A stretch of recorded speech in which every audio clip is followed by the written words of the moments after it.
Hello everyone, welcome back to Economics World.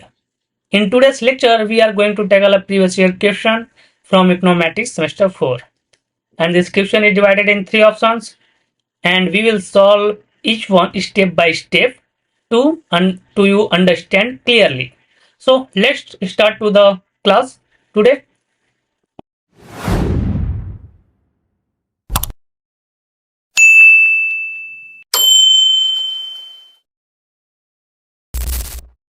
Second question में equation given है ht equal to 5807 plus 3.24 into xi.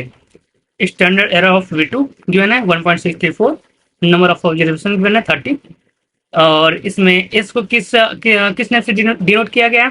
Retail sales of car, X I को disposable incomes. हमको first question क्या ask कर रहा है कि हमें इंटरप्रेट करना है रिग्रेशन कोएफिशिएंट ऑफ x2 को, एक्सआई के रिग्रेशन कोएफिशिएंट को हमको इंटरप्रेट करना है। Regression coefficient means parameter, XI को जो पैरामीटर है उसका क्या रोल है इक्वेशन में, उसको इंटरप्रेट करना है। इसको प्लीज आप ध्यान दीजिएगा क्योंकि ये 1 या 2 क्वेश्चन जरूर आएगा आपके पेपर में, क्योंकि 2024 में भी ये क्वेश्चन आया था। कैसे इंटरप्रेट करेंगे? If disposable income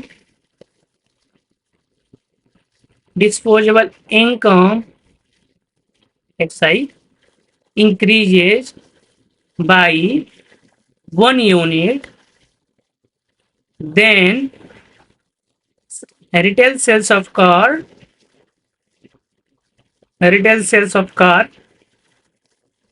increases by 3.24 unit. It means जब हमारा एक्सआई 1 यूनिट से इंक्रीज करता है तो हमारा retail sales of car 3.24 unit से इंक्रीज करता है। अगर यूनिट अच्छा इंक्रीज या क्यों बोलने, क्यों ये नहीं बोले कि डिक्रीज करता है 3.24 से, यहाँ तो हमेशा इंक्रीज करेगा। ओके, ये क्लियर है ना? बट यहाँ हमने ये क्यों बोला कि हमारा जो रिटेल सेल्स ऑफ कार है वो इंक्रीज कर रहा है? क्यों? क्योंकि पॉजिटिव है, इसका पैरामीटर पॉजिटिव है। ये निगेटिव रहता तो हम बोलते इस retail sales of car decrease कर रहा 3.24 यूनिट से। ओके, अच्छा सेकंड क्वेश्चन इसमें पूछा है कि कॉन्फिडेंस इंटरवल निकालना है व्हेन कॉन्फिडेंस लेवल 95% हो तब। चलो कॉन्फिडेंस इंटरवल हम फाइंड करते हैं। कॉन्फिडेंस इंटरवल का फॉर्मूला क्या होता है? B2 plus minus T alpha 2 into standard error of B2। Okay, पहले तो हम क्रिटिकल वैल्यू फाइंड करते हैं, इसको हम क्रिटिकल वैल्यू बोलते हैं।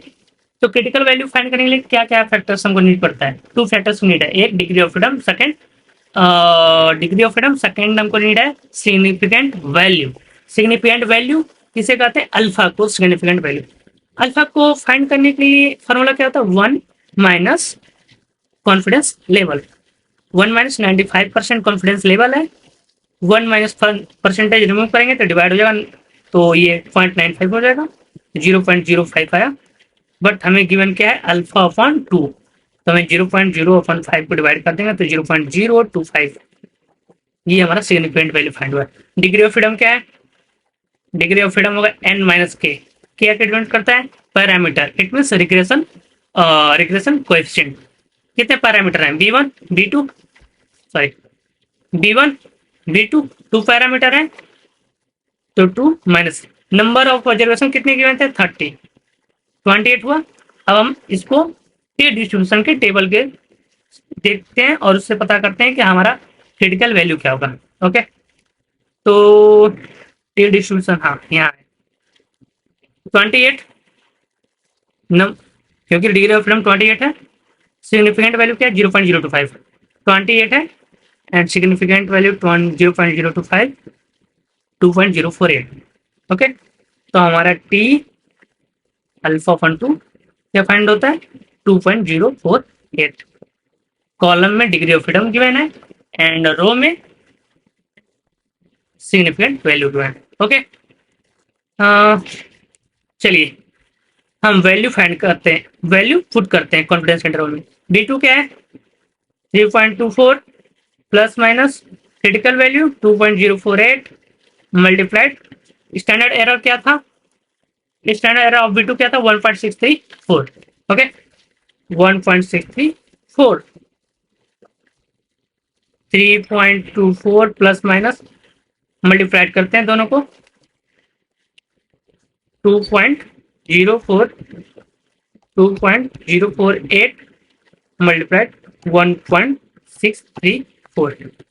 अच्छा, कैलकुलेटर अलाउ होता है तो आप कैलकुलेटर लेके जाइए, क्योंकि कैलकुलेशन में आपको टाइम सेव होगा, जो आप और कहीं और सेकंड क्वेश्चन पे उस टाइम का यूज कर सकते हो। ओके, हमारी वैल्यू क्या फाइंड हुआ?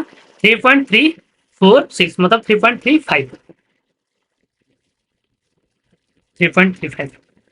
अब इसको हम इन डिटेल में लिखते हैं। 3.24 माइनस लेफ्ट साइड लिखेंगे 3.35, और पॉजिटिव राइट साइड 3.24 3.35।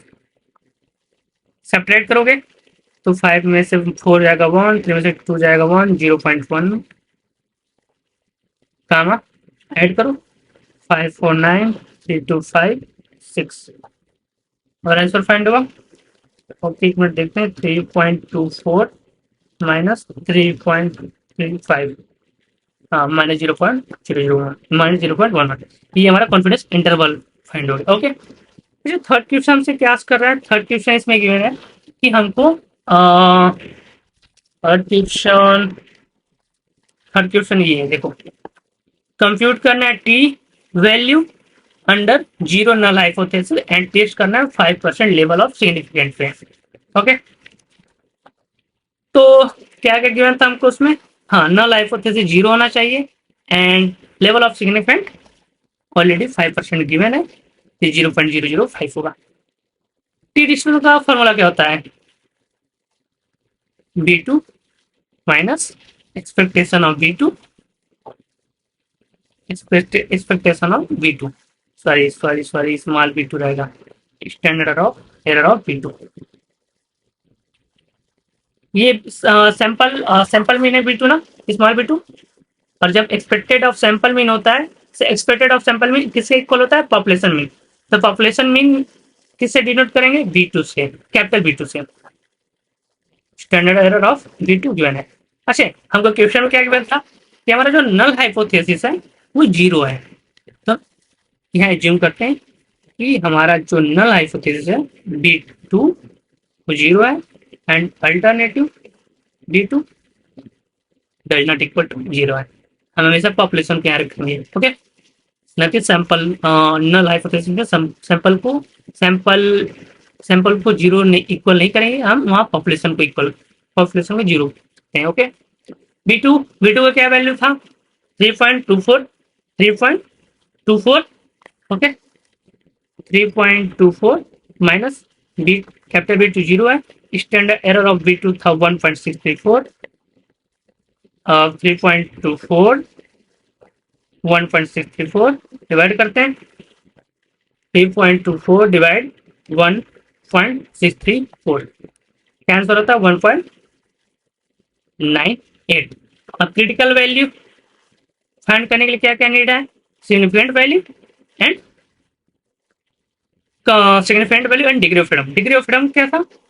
28 था। सिग्निफिकेंट वैल्यू क्या है? 0.005 है। ओके, इसको भी हम देखते हैं। 28,005 में 1.701 क्रिटिकल वैल्यू को फाइंड हो रहा। क्रिटिकल वैल्यू क्या फाइंड हो रहा? 1.701। अच्छा, अब देखते हैं टी डिस्ट्रीब्यूशन का ग्राफ कैसे बनता है। ग्राफ यहाँ देखते हैं। टी डिस्ट्रीब्यूशन का ग्राफ ऐसे बनता है। ये हमारा रिजेक्टेड एरिया है, ये बहुत साइड, और ये हमारा एक्सेप्टेड एरिया है। ओके, तो क्रिटिकल वैल्यू को हम यहाँ डिनोट करते हैं 1.701। अच्छा, जो कंप्यूटेड वैल्यू है वो रिजेक्टेड रीजन में लाई कर रहा है या रिजेक्टेड रीजन में या एक्सेप्टेड रीजन में? तो आप देखो 1.9 कहाँ लाई कर रहा? रिजेक्टेड एरिया में, क्योंकि 1.7 से 1.9 बिगर है तो और राइट साइड शिफ्ट करेगा, तो हमारा इसलिए ये रिजेक्टेड एरिया में लाई कर रहा है।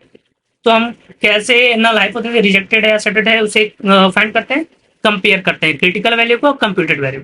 जब computed value is greater than critical value होता है तो हमारा टी डिस्ट्रीब्यूशन टी टेस्ट जो होता है वो वो बोलता है कि नल हाइपोथेसिस जो आपका है वो रिजेक्टेड है। Okay, rejected. अगर वही जो computed T value less than होता है क्रिटिकल वैल्यू से, तो नॉट रिजेक्टेड होता है। क्यों? क्योंकि अगर यही कंप्यूटेड वैल्यू इस एरिया में लाई करेगा, इट मीन ये क्रिटिकल वैल्यू से छोटा है, तब एक्सेप्टेड एरिया में लाई कर रहा है।